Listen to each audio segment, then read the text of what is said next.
For 25 years, Judge Judy Sheindlin settled scores and broke up courtroom kerfuffles before her show suddenly vanished from the air. But what went wrong for Judge Judy, and where is she today? Before she became a television sensation, Judy Sheindlin was a no-nonsense judge making waves in New York's troubled family court system. You make a fool of me again, sir, by not doing what you're supposed to do, and I guarantee you it'll be a very sorry day. We understand each other? Yes. Around that time, a reporter from the Los Angeles Times reached out to see if she was open to being profiled, and Sheindlin seemed keen. Notably, when reporter Josh Getlin asked what rules he needed to know before observing her courtroom, she told him something she'd later repeat on television many times: no chewing gum. In 2021, Judge Judy was axed by CBS. Speaking to Ellen DeGeneres, Sheindlin explained that the show's cancellation had been a financial decision, adding, "CBS, I think, sort of felt they wanted to optimally utilize the repeats of my program because now they have 25 years of reruns." After Judge Judy wrapped its final episode, Sheindlin thanked her staff for being with her for so long. She added, "I feel so blessed that you've given me the benefit of your talents over all these years." Sheindlin also gave Getlin a shout-out for making her famous. Later, to mark the end of the show, she linked back up with him for a retrospective interview that covered her rise to fame. Speaking in that interview, Sheindlin insisted she hadn't changed despite her rise to the top of the daytime TV ratings. She said, "I've always been me. I came to Hollywood as a fully cooked gal."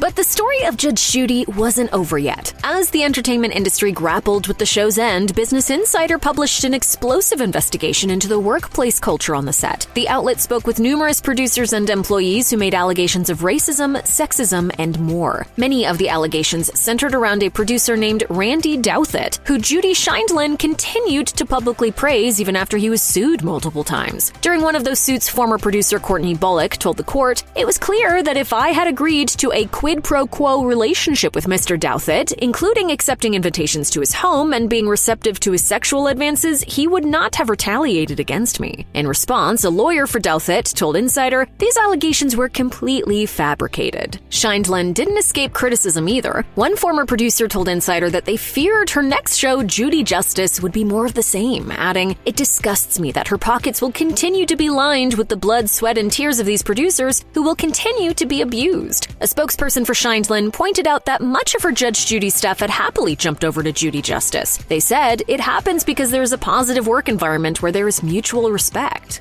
Sheindlin launched Judy Justice on Amazon Prime Video mere months after the end of Judge Judy. This is not a dance where you lead and then I lead. Sure. You talk, I finish. That's the rule. The new show was much like the old one, only with a few major differences. For one thing, Sheindlin's robe was now a kind of maroony color instead of black, but her attitude was very much still the same. As she told the New York Times in 2021, "I bring eyeballs because at least for 1 hour a day, people see that someone is holding the line. I'm unafraid to call out irresponsible, un-American behavior. If we settle for mediocrity, we get what we deserve." Judy Justice also aimed to update Sheindlin's persona for a Gen Z audience. To that end, she decided to keep it in the family. Her granddaughter, Sarah Rose, appears on the show as a law clerk, debriefing with her grandmother at the end of each case. Rose explained, "Sometimes I can add something from a younger perspective. The term LMAO came up on a case the other day, for example, and she needed me to interpret." As you might expect, this new situation appeared to be extremely lucrative for Sheindlin. The New York Times estimated that she was being paid $25 million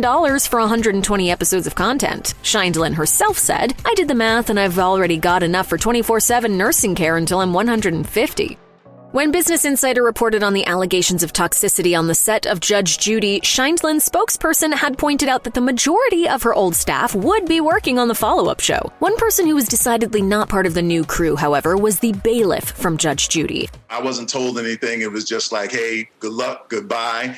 Fans had come to love Petri Hawkins Bird during his many years at Sheindlin's side, but when he was asked why he wouldn't appear on Judy Justice, he revealed that he'd never been given the chance to try. He told Entertainment Weekly, "My assumption is if you were going on to do something else, that you were at least going to ask me if I wanted to have the opportunity to audition for the role." Bird's wife had been going through chemotherapy at the time, and it was a while before he took the initiative himself to ask his boss if she would bring him on board her next series. Bird told EW, "She informed me I was not not being asked to come along on the new project, but she did inform me that fundamentally, I was priced out as the new bailiff on her new show. My salary would have been too much. After Bird went public with all this, Sheindlin released a rather diplomatic statement to Newsweek. It read, "Bird is terrific, and we had a great 25-year run."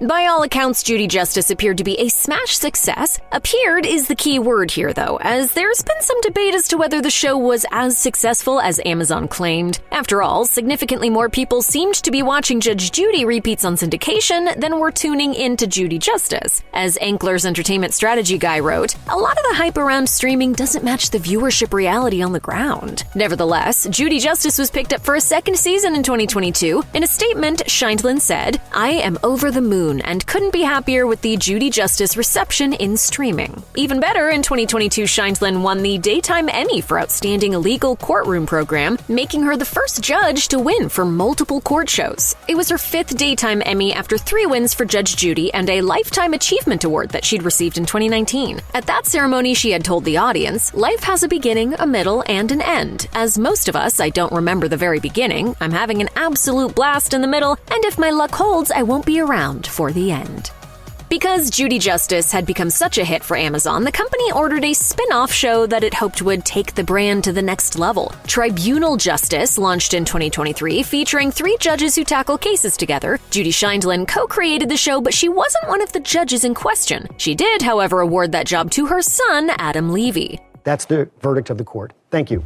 Between Levy's participation on Tribunal Justice and Sarah Rose's role on Judy Justice, Sheindlin had to contend with accusations of nepotism. She insisted that this wasn't the case, however, explaining that Levy deserved the job because he's a great judge. She told the New York Times, "Look, everybody wants to be in the entertainment business. It's glamorous. But not everybody has the ability to connect with an audience and have legal credibility. Adam is a meticulous lawyer with a personality." Levy claimed that he had learned all this from his mother, recalling plenty of instances in which she cross-examined him as a kid. When he stepped into the legal profession himself, she was there to guide him. As he told Fox News, "She taught me someone has to take control of the courtroom, and typically it's the person who is most prepared will control their space within the courtroom, and that's what I do."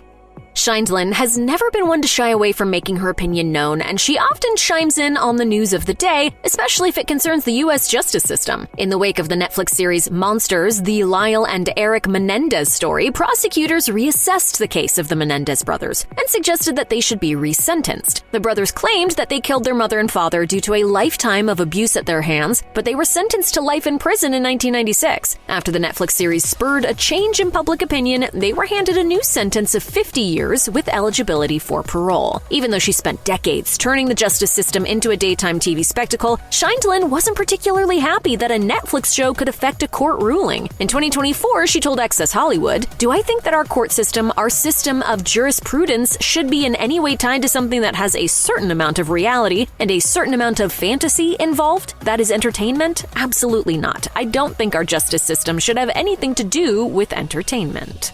In 2024, Sheindlin decided to wade into political waters, actively campaigning on behalf of Nikki Haley as she sought the Republican nomination for president. At a rally, Sheindlin explained, "We're at a crossroads. For me, finding the person that we can be proud of not only domestically but on the national stage in 2024 is probably the most important decision that all of us are going to have to make." Sheindlin also headed off allegations that she supported Haley just because she's a woman. Speaking to CNN, she said, "I would support her if she were a frog. She's capable, she's poised." As you probably recall, Haley very much failed to secure the Republican nomination. Sheindlin ultimately retreated from the political world. In a 2024 interview with MSNBC, she pointedly refused to reveal how she'd voted in 2020. Whatever I did, I held my nose. That said, none of this stopped Sheindlin from speaking out on Donald Trump's behalf in 2024. That year, the president had faced numerous criminal charges. He was ultimately convicted of 34 felonies for falsifying business records related to a hush money payment to Stormy Daniels. Speaking with Chris Wallace on CNN, Sheindlin didn't hold back, ripping into District Attorney Alvin Bragg for his decision to pursue the case. Referring to supposed criminals wreaking havoc on New York's subway system, Sheindlin said that she'd wished Bragg had gone after them them, rather than spending taxpayers' money on what she called nonsense. She said, "I, as a taxpayer in this country, resent using the system for your own personal self-aggrandizement." Wallace pushed back, asking what she thought of the president himself. While she called Trump a good businessman and a terrific host on The Apprentice, she stopped short of voicing her approval of his political career. I don't think that Donald ever should have been president, and I don't think that even Donald thought he was going to be president. Clearly pleased with the viewing figures for Judy Justice and Tribunal Justice, Amazon Prime Video launched yet another show created by Judy Sheindlin in 2025. This one is called Justice on Trial. It takes a look at the justice system itself by restaging iconic court cases for the camera. Some episodes tackle historical points of interest, such as the Scopes monkey trial, while others investigate recent cases that received a lot of media attention. Sheindlin's new show was inspired by a court case that took place in the early 90s. A man was robbed by two criminals, but one of the criminals sued the city and won millions in damages because he'd been shot in the back. She said, "Whether or not ultimately justice was served is an issue, and if you ask 10 people, given those set of facts, you will get at least 8 different opinions." Above all else, though, Sheindlin hopes her new show will be educational. She told Law.com, "If you could come away a little bit more informed, a little more educated, so that your opinion has a certain girth, that's my goal."